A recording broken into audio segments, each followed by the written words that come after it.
ব্যক্তিগত জীবনে আমরা প্রত্যেকেই অসাধু এবং নানান রকম পাপ কাজ করে বেড়াই সারাদিন ধরে।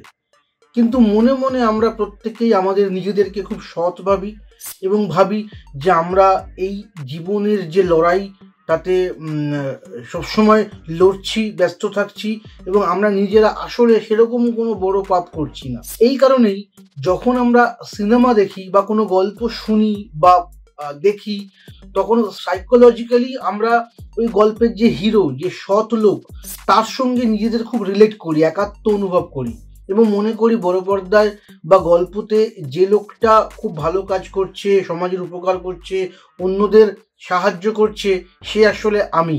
সে লোকটা মার খেলে মনে হয় আমি মার খাচ্ছি, সে লোকটা খুশি হলে মনে হয় আমি খুশি হচ্ছি, সেই লোকটা যখন তার নায়িকাকে চুমু খায় তখন মনে হয় সেই চুমুটা আমি খাচ্ছি।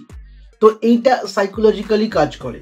তো সেই সাইকোলজিক্যাল ব্যাপারটাকে খুব সুন্দরভাবে এখানে ফুটিয়ে তোলা হয়েছে বা দর্শকদেরকে খুব ভালোভাবে ডিস্টার্ব করতে পেরেছে এই সিনেমা, যেটা নিয়ে আজকে কথা বলবো।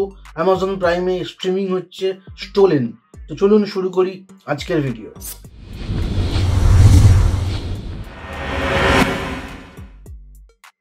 দুই ভাই, তারা একটি মফস্বল বা গ্রাম ওরিয়েন্টেড জায়গায় থাকে। সেখানে একটি বিয়েতে অ্যাটেন্ড করতে তারা এসেছে, কিন্তু তারা জড়িয়ে পড়ে একটি বাচ্চা চুরির ঘটনায় এবং ঘটনা পরম্পরা এমন দিকে চলতে থাকে যে তারা ক্রমশ পুলিশ, গ্রামবাসী, ডাক্তার এবং এই যে নিখোঁজ বাচ্চা চুরি এই ঘটনার সঙ্গে জড়িয়ে পড়ে এবং একটা মুহূর্তে এমন হয়ে যায় যে যখন তাদেরকেই সকলে সন্দেহ করতে শুরু করে যে এরাই আসলে বাচ্চা চোর, কিন্তু এরা চোর নয়, এরা সেই বাচ্চাটাকে উদ্ধার করতে বেরিয়েছে। আদতে গল্পটিকে বা সিনেমাটিকে দেখতে দেখতে হয়তো প্রথমে মনে হতে পারে এটা একটা পলিটিক্যাল সিনেমা।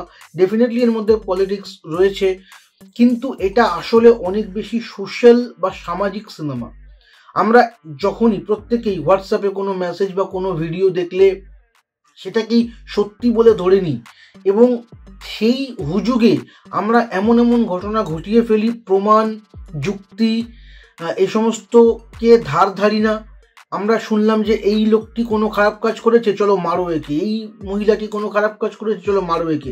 আদতে সে করেছে কিনা, সে সত্যিই দোষী কিনা, তার যাচাইয়ের জন্য একটা পুলিশ সিস্টেম আছে, একটা উকিল সিস্টেম আছে, একটা কোর্ট সিস্টেম আছে, বিচার ব্যবস্থা রয়েছে। সেইগুলোকে আমরা ধর্তব্যের মধ্যে আনি না, পাত্তাই দিই না। ডেফিনেটলি সেখানে সিস্টেমের মধ্যে অনেক করাপশন আছে, কিন্তু কোনো মানুষের বিচার কিন্তু এইভাবেই গাছে বেঁধে পিটিয়ে হয় না, তার একটা সিস্টেম আছে। তো এইখানে কিন্তু সেই লড়াইটা রয়েছে। খুব ডিস্টার্বিং সিনেমা। আপনি দেখবেন যে একটা মানুষ যে অন্যের ভালো করতে চাইছে, কিন্তু প্রতিটি পর্যায়ে তাকেই হেনস্থা হতে হচ্ছে, অপদস্থ হতে হচ্ছে, মার খেতে হচ্ছে, তার রক্ত ঝরছে, তাকে গুলি খেতে হচ্ছে, তাকে এমনকি মৃত্যুর সঙ্গে লড়াই অবধি করতে হচ্ছে। এইখানটাই সাইকোলজিক্যাল ব্যাপারটা এসছে, কারণ যে লোকটা গুলি খাচ্ছে, যে লোকটা মার খাচ্ছে, সে কিন্তু আসলে আপনি। কারণ সিনেমা দেখতে বসলে কিন্তু আমরা সবসময় যে মেইন প্রোটাগনিস্ট থাকে তাকে নিজেকে ভাবতে শুরু করে দিই। এইখানে ডিস্টার্বেন্সটা রয়েছে এবং এই ডিস্টার্বেন্সটা ইচ্ছা করে রাখা হয়েছে, খুব সুন্দরভাবে রাখা হয়েছে। এবং যেভাবে এর গল্প চলছে, মানে অন্ধকার থেকে শুরু হচ্ছে, আস্তে আস্তে সকাল হচ্ছে, চেজিং সিকোয়েন্স যেগুলো রয়েছে, হাসপাতালের মধ্যে যেরকম ক্যামেরার কাজ করা হয়েছে, মানে অদ্ভুত সুন্দর একটা পরিস্থিতি এবং সেই রকম মুড তৈরি করা হয়েছে যে আপনি বাধ্য হবেন ভাবতে যে ঘটনাটা আপনার সঙ্গে ঘটছে, আপনি যেন ওই জায়গার মধ্যে উপস্থিত। এবং ক্যারেক্টারগুলো এত রিয়েল এবং যারা অভিনয় করছে তারাও যেহেতু খুব বড় বিশাল কোনো নয়, স্টার নয়, যার ফলে অনেক সুবিধা পাওয়া যায়, যে ক্যারেক্টারের সঙ্গে একাত্ম হওয়া যায়। তো ডেফিনেটলি স্টোলেন একটা ভালো সিনেমা, ডেফিনেটলি ডিস্টার্বিং মুভি।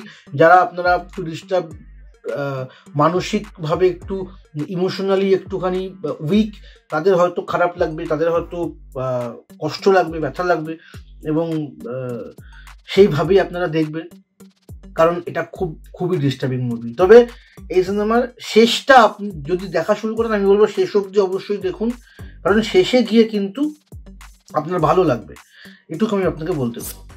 তো এই ছিল স্টোলেন সম্পর্কে আমার ব্যক্তিগত মতামত। আশা করি আপনারা সিনেমাটি দেখবেন, কেমন লাগলো সেটা আমাকে অবশ্যই কমেন্ট করে জানাবেন। ধন্যবাদ। আজকের ভিডিও